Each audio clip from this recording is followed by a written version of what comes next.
Hello friends, आप सभी को हमारे यूट्यूब चैनल पर स्वागत है। तो आज से हम आपकी सामान्य हिंदी यानी कि यूथ कंपटीशन की जो सामान्य हिंदी है वो कराने वाले हैं, जिसमें आपकी यूपीएससी लेखपाल, यूपीपी कांस्टेबल, पैट, वीडियो और साथ ही आपके C TET, UP TET, K TET, REET, SSC, RO DSSB, BEd और स्टेट पीसीएस जैसे जो एग्ज़ाम्स हैं उनमें ये आपके हिंदी के जो क्वेश्चन है वो इसमें लिए गए हैं, वो इनका पूरा दिया गया है। प्रीवियस ईयर क्वेश्चन सारे दिए गए हैं और जितने भी पेपर जो मैंने अभी आपको ऊपर बताए हैं उन सभी का अध्यावार सॉल्व पेपर दिए गए हैं। इसमें आपके सामान्य हिंदी के 385 प्रश्न पत्रों के अध्यावार विभाजित किए गए हैं। टोटल अगर क्वेश्चनों की बात करें तो आपके 10,000 यानी कि 10,920 पूछे गए प्रश्न हैं, जो आपका अगर नॉर्मली आप अगर लें तो आप कह सकते हैं कि 11,000 प्रश्नों का पूरा है। और ये आपके वस्तुनिष्ठ क्वेश्चन आंसर हैं, जिसमें आपके डेली चैप्टर वाइज कराएंगे। ये आपके ऊपर पेपर दे रखे हैं, जैसे ध्वनि हो गया, हिंदी वर्णमाला, ब्राह्मचिन्ह, वर्तनी शुद्धि, संज्ञा, सर्वनाम, विशेषण, क्रिया, अवयव, लिंग, वचन, काल, ये सभी जो हैं हम अब डेली आपको चैप्टर वाइज कराएंगे। ठीक है, इसमें आप देख सकते हैं ये एग्जाम्स दिए गए हैं, एग्जाम्स के थ्रू आपका पूरा किया गया है, किस एग्जाम में क्वेश्चन आपके पूछे गए हैं वो सारे इसमें दिए गए हैं। ठीक है, और ये ग्राफ भी दिया गया है कि किस सब्जेक्ट से कितने क्वेश्चन आए हैं। तो वाक्य रचना से आपके सबसे ज़्यादा क्वेश्चन आते हैं, ये टोटल आप ग्राफ देख सकते हैं। ठीक है, तो आपका जो टॉपिक है हम पहले चैप्टर से स्टार्ट करेंगे, जिसमें आपकी ध्वनि एवं हिंदी वर्णमाला होगा, वर्ड क्रम से स्टार्ट होगा। ठीक है, और डेली हम आपको वीडियो कराएंगे। तो पहला है हमारा ध्वनि एवं ध्वनि हिंदी वर्णमाला। तो इसमें सबसे पहला ही क्वेश्चन आ जाता है कि शब्द की सबसे छोटी इकाई क्या होती है। तो आपको बता दें कि शब्द की जो सबसे छोटी इकाई होती है वो होती है वर्ड। क्या होती है? वर्ड या अक्षर। क्या?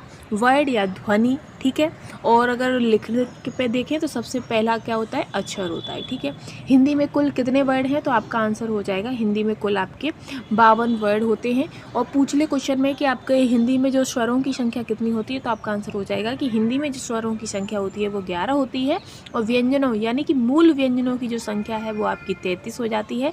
कहीं कहीं आप देखते हैं कि स्वरों की संख्या कितनी 13 दे देते हैं। तो 13 कैसे होती है? उनमें आपके अयोग भाग भी जोड़ लेते हैं, जो कि है आपका अंग और अंगहा। ठीक, तो आपके 13 हो जाते हैं। लेकिन अगर नॉर्मली पूछे कि स्वरों की संख्या कितनी है, तो 11 हो जाते हैं। 2 आपके अयोग भाग हैं, मूल व्यंजनों की संख्या आपकी 33 है, और द्विगुण 2 होते हैं, 4 संयुक्त वर्ण होते हैं। ठीक है, आगे चलेंगे। फिर है कि भाषा की मूल इकाई। तो भाषा की मूल इकाई क्या होती है? तो भाषा की मूल इकाई ध्वनि होती है। क्या? ध्वनि होती है। ठीक है, मूल इकाई क्या है? ध्वनि है। भाषा की मूल इकाई ध्वनि है। भाषा की पूर्ण सार्थक इकाई वाक्य है। पूर्ण अगर बात करते हैं तो पूर्ण सार्थक इकाई आपकी वाक्य होती है, और वाक्य से भी छोटी जो इकाई होती है वो आपकी उपवाक्य है, और उपवाक्य से भी छोटी क्या है? तो पदबंध है, और पदबंध से भी छोटी क्या है? पद है, यानी कि शब्द, और शब्द से भी छोटी इकाई क्या है? आपकी अक्षर है, और अक्षर से भी छोटी इकाई क्या है? तो वो आपकी ध्वनि या वर्ड है। ठीक है, आगे चलेंगे।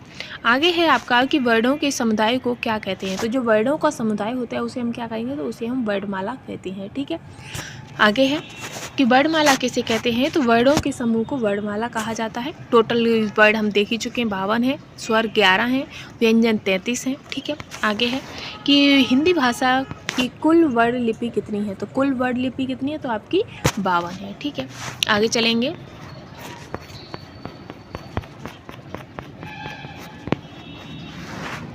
आगे है आपका कि हिंदी में ध्वनियाँ कितने प्रकार की होती हैं। तो हिंदी में जो ध्वनियाँ हैं वो आपकी 2 प्रकार की होती हैं, स्वर और व्यंजन। व्यंजने में भी आपके प्रकार होते हैं और स्वरों में भी आपके प्रकार वो अलग अलग हो जाते हैं। ठीक है, फिर आता है कि वर्णों के कितने भेद हैं। तो वर्णों के भेद कितने हैं? 2 हैं, स्वर और व्यंजन।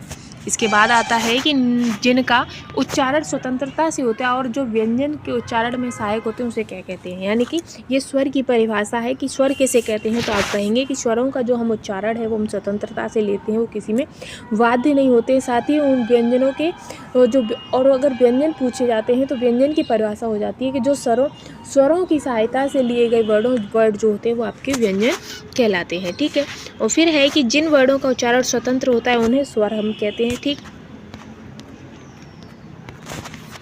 आगे है कि हिंदी वर्णमाला में स्वरों की संख्या कितनी है। तो आपकी 11 है। कितनी है?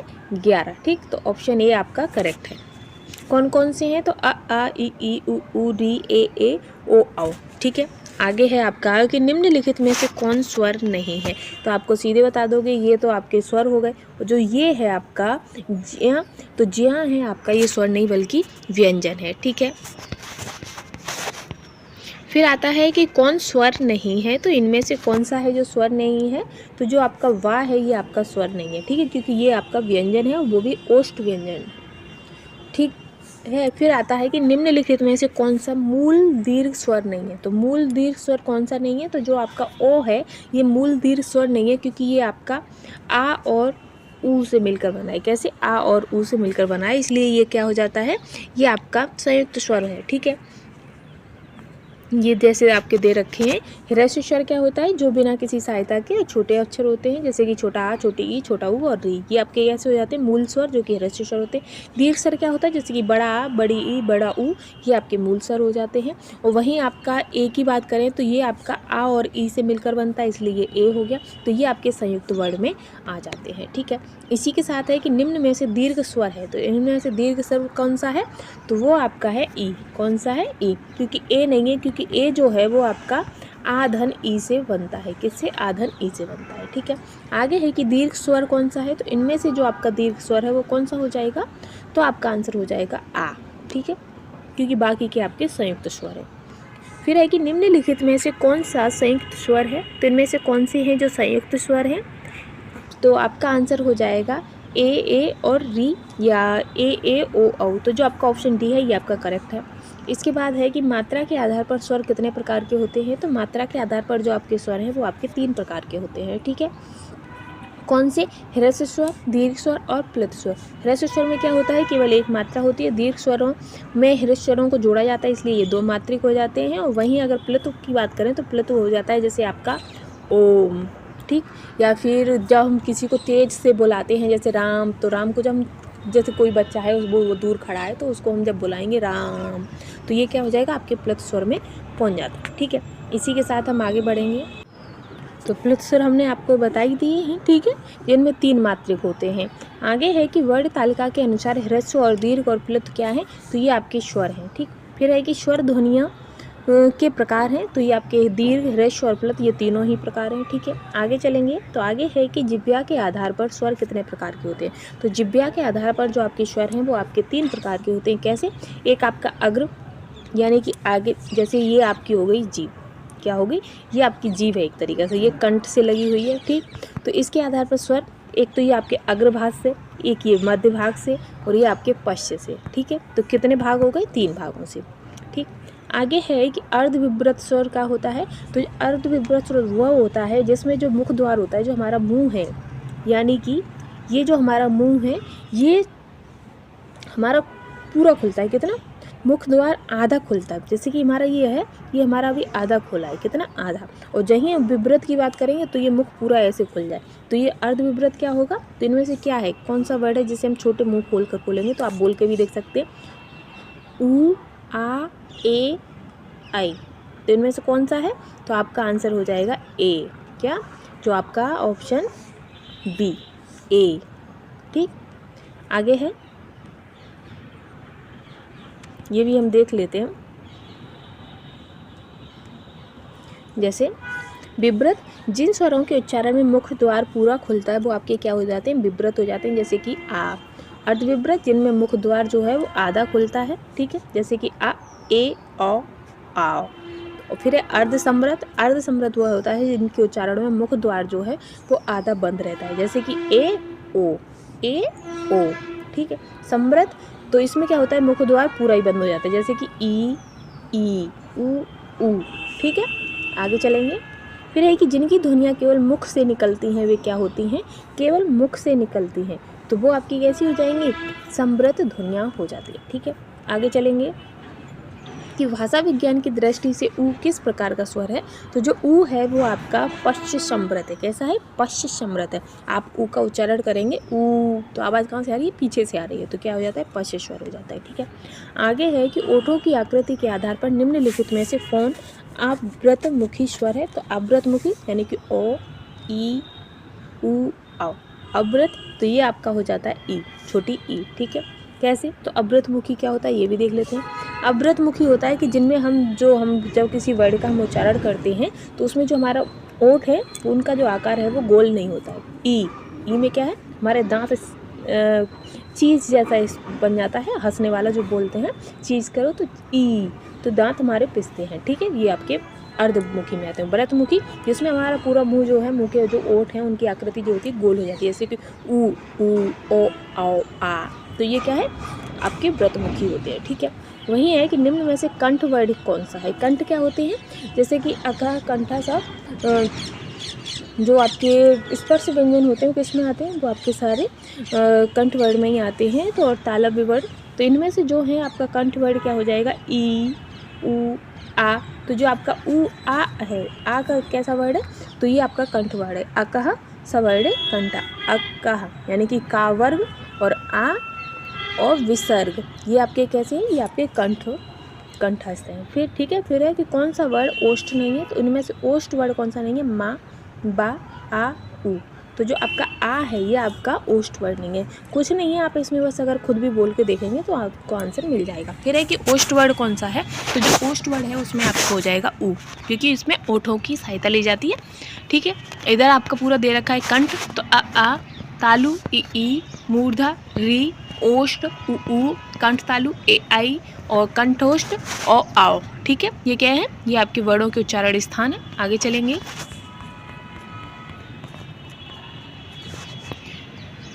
फिर है कि कंठ तालव कौन सा है, तो कंठ तालव जो है उसमें आपके ए आ जाएगा। कंठ तालव, इसमें आपका कंठ और तालु दोनों ही यूज होते हैं, इसलिए ए, तो ये कौन सा है, कंठ तालव। ठीक, आगे है कि किस वर्ड का उच्चारण स्थान कंठ तालु है, तो कंठ तालु कौन सा हो जाएगा, ए। ठीक, फिर है कि ए के उच्चारण में कंठ और तालु की सहायता ली जाती है, कंठ और तालु की। ठीक है, इसके बाद आता है कि ओ किस प्रकार के वर्ड हैं, तो जो आपके ओ आओ हैं ये आपके कैसे हैं, तो ये आपके कंठोष्ठ हैं। ठीक है, कंठ से आवाज़ निकलती है और साथ ही मुंह की आकृति बनती है। फिर है कि इनमें से ओ का उच्चारण स्थल तो कंठोष्ठ है। ठीक, इसके बाद है कि ई चा छा जा झा जिया आदि का उच्चारण किससे होता है, तो इन सभी का उच्चारण किससे, तालव्य से होता है। ठीक है, आगे है कि वर्णमाला का कौन सा अक्षर पुल्लिंग नहीं है, तो ई ये क्या है, ये आपके पुल्लिंग नहीं है बल्कि स्त्रीलिंग है। ठीक है, फिर है कि किस शब्द में री स्वर नहीं है, तो कृपा कृष्णा, ये तो सीधा ही हो गया, आज में आपका री मात्रा नहीं लगी हुई है। फिर है कि निम्नलिखित में से कौन से शब्द से री की मात्रा का उपयोग हुआ है, री की मात्रा का उपयोग किसमें हुआ है, तो आपका वृष्टि में हुआ है। ठीक है, फिर है कि निम्नलिखित में से कौन से शब्द में अनुनासिकता है, अनुनासिकता किसमें है, संभालना, तो ऊपर ये क्या है, ये आपकी अनुनासिकता है। ठीक है, आगे है कि एक से अधिक वर्णों के मेल को क्या कहते हैं, तो एक से अधिक जो वर्णों के मेल होते हैं उन्हें हम व्यंजन कहते हैं। ठीक है, फिर है कि हिंदी वर्णमालाओं में व्यंजनों की संख्या है, तो व्यंजनों की संख्या आपकी 33 है। ठीक है, फिर आता है कि निम्नलिखित में से कंठ ध्वनि कौन सी है, तो आपकी का खा ये आपके कंठ ध्वनि में आता है। उच्चारण स्थान के आधार पर निम्नलिखित में से दंत है, तो दंत क्या है, पा ला उ मा ला। आप देख रहे हैं जब ला का उच्चारण करेंगे तो जो आपकी जीभ है वो दांतों को टच करती है, तो क्या हो जाएगा, ऑप्शन बी। इसके बाद है कि घा उच्चारण स्थान कौन सा है, घा, तो घा कहाँ से आवाज़ निकल रही है, आपके कंठ से। ठीक है, फिर है कि हिंदी की शा ध्वनि, श्वा शा शा शा, तो ये कैसी है, ये आपकी तालव्य है, क्योंकि जहाँ शा शब्द का आप उच्चारण कर रहे हैं तो जो आपकी जीभ है वो तालु को छूती है। ठीक है, फिर है कि तालव्य व्यंजन, तो कौन से हो जाएंगे, जल्दी से बताइए, तालव्य व्यंजन कौन से है, चा छा जा झा, ये आपके इसमें आएंगे, तालव्य में आते हैं। फिर है कि चा और छा वर्ड, तो ये आपके तालव यानी कि तालव्य हैं। इसके बाद है या का उच्चारण स्थान, तो या का जो उच्चारण स्थान है ये भी आपका तालु है, या। ठीक है, फिर है कि निम्न में से तालव्य ध्वनि है, तो तालव्य ध्वनि कौन सी है, टा शा पा का, तो जो आपका शा है ये आपकी तालव्य है। हिंदी की तालव्य ध्वनियाँ कौन सी हैं, तो आपकी आंसर हो जाएगा चा छा जा झा, ये सब क्या है, ये आपकी तालव्य ध्वनियाँ है। शा का उच्चारण स्थान तो आपका तालु है। इसके बाद है चा वर्ग ध्वनियाँ किस वर्ग में आती है, तो चा छा जा झा, तो ये आपकी तालव्य में आती है। ठीक है, आगे है कि ड़ा, ड़ा का उच्चारण स्थान है, तो इसका उच्चारण स्थान क्या है, तो टा वर्ग है ये आपका। और ये आपका जो स्थान कौन सा है, तो चौथा स्थान, टा ठा डा ढा। ठीक है, आगे है निम्नलिखित में से कौन सा वर्ड उच्चारण की दृष्टि से दंत नहीं है, तो दंत कौन सा नहीं है, ता द न टा।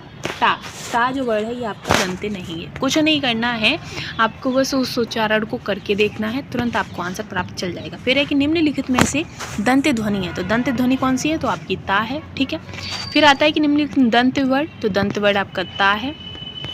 फिर है दंत ध्वनि, तो इसमें कौन सी है, तो इसमें आपका ला है, क्योंकि जो जीभ है वो हमारी ला को टच करती है।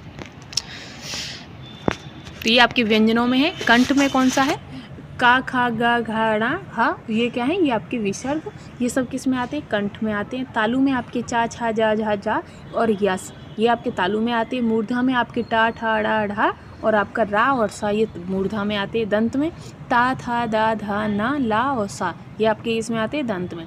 ओष्ठ में पा फा बा भा मा, दंतोष्ठ में वा आता है। और ला जो ध्वनि है ये आपकी दंत ध्वनि है। आगे है पा फा बा भा मा, ये कैसी है, तो ये आपकी ओष्ठ ध्वनियाँ हैं।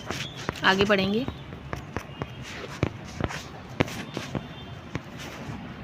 आगे है कि हिंदी में बा ध्वनि है, बा यानी कि ओष्ठ ध्वनि। ठीक है, इसी के साथ है कि वा का उच्चारण स्थान है, तो वा का जो उच्चारण स्थान है वो आपका क्या हो जाएगा, दंतोष्ठ, वा। ठीक, फिर है कि निम्नलिखित ध्वनियों में कौन सी दंतोष्ठ है, तो दंतोष्ठ वा है आपकी। ठीक, आगे है कि निम्नलिखित में से टा वर्ग में नहीं है, तो टा में कौन सा नहीं है, तो आपका धा वर्ग नहीं है। ठीक है, आगे है कि इनमें से कौन सा वर्ड स्पर्श व्यंजन नहीं है, तो स्पर्श व्यंजन कौन सा नहीं है, ये आपका या नहीं है, क्योंकि ये आपका कैसा है, ये आपका अंतस्थ व्यंजन है। फिर है कि सभी स्पर्श व्यंजन कौन से हैं, तो स्पर्श व्यंजन किस में है आपके, जल्दी से बताइए, तो ये हो जाएगा आपका का चा पा। ठीक, निम्न में से अंतस्थ व्यंजन, तो अंतस्थ व्यंजन हो जाएगा आपका या रा ला वा, तो वा आपका अंतस्थ व्यंजन है। फिर है कि निम्नलिखित में से अंतस्थ व्यंजन कौन सा है, तो इसमें आपका कौन सा हो जाएगा, या हो जाएगा। वा व्यंजन कैसा है, तो वा आपका अंतस्थ व्यंजन है। ठीक है, आगे है या रा ला वा किस प्रकार के व्यंजन है, तो जो या रा ला वा है ये आपके अंतस्थ व्यंजन है। ठीक है, फिर आता है कि हिंदी वर्णमाला में अंतस्थ व्यंजन कौन से हैं, तो या रा ला वा है। अब इसमें देख लो, या रा ला वा ये आपके अंतस्थ, चा छा जा ये स्पर्श में आता है, सा सा सा ये आपके ऊष्म और छत्तरियाँ ये संयुक्त व्यंजन में आता है। ऊष्म व्यंजन में कौन सा था अभी, हाँ आपका ऊष्म व्यंजन में। फिर एक कौन सा ऊष्म व्यंजन नहीं है, तो जो आपका गा है ये आपका ऊष्म नहीं है। ठीक है, फिर आता है कि अंतस्थ और ऊष्म वर्ण कितने हैं, तो अंतस्थ 4 हो गए, ऊष्म 4 हो गए, तो टोटल कितने हो गए, 8 हो गए। ठीक है, आगे बढ़ेंगे, आगे है कि दो व्यंजन जब एक साथ मिलते हैं तो क्या कहलाते हैं, तो वो आपके संयुक्त व्यंजन कहलाते हैं। ठीक है, फिर आता है कि इनमें से कौन संयुक्त व्यंजन नहीं है, तो जो आपका फा है ये आपका संयुक्त व्यंजन नहीं है। फिर है कि संयुक्त व्यंजन कौन सा है, तो जो आपका ज्ञा है ये आपका संयुक्त व्यंजन है। ठीक है,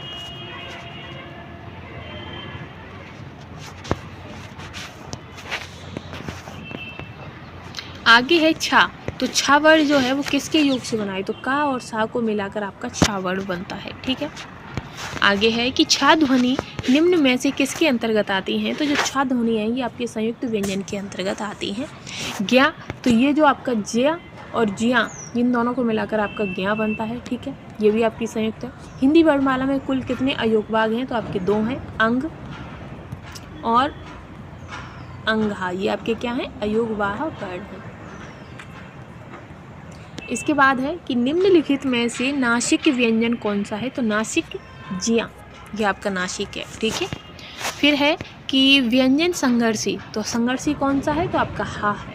ठीक, इसके बाद आता है सा सा और हा, ये कैसे हैं, तो ये आपके स्पर्शी ऊष्म व्यंजन है या ऊष्म संघर्षी, तो इसका आंसर हो जाएगा ऊष्म संघर्षी व्यंजन है। अघोष वर्ड कौन सा है, तो अघोष वर्ड वे ध्वनियाँ होती हैं जिन्हें बोलते टाइम यानी कि उच्चारण में स्वर तंत्रियों में कंपन उत्पन्न नहीं होता है, उन्हें अघोष वर्ड कहते हैं। ठीक है, जैसे कि सा, का, खा, चा, टा, ता, ये सभी क्या हैं, ये आपकी अघोष वर्डियाँ हैं। और वैसे अगर देखा जाए तो जो वर्ग का पहला अक्षर होता है और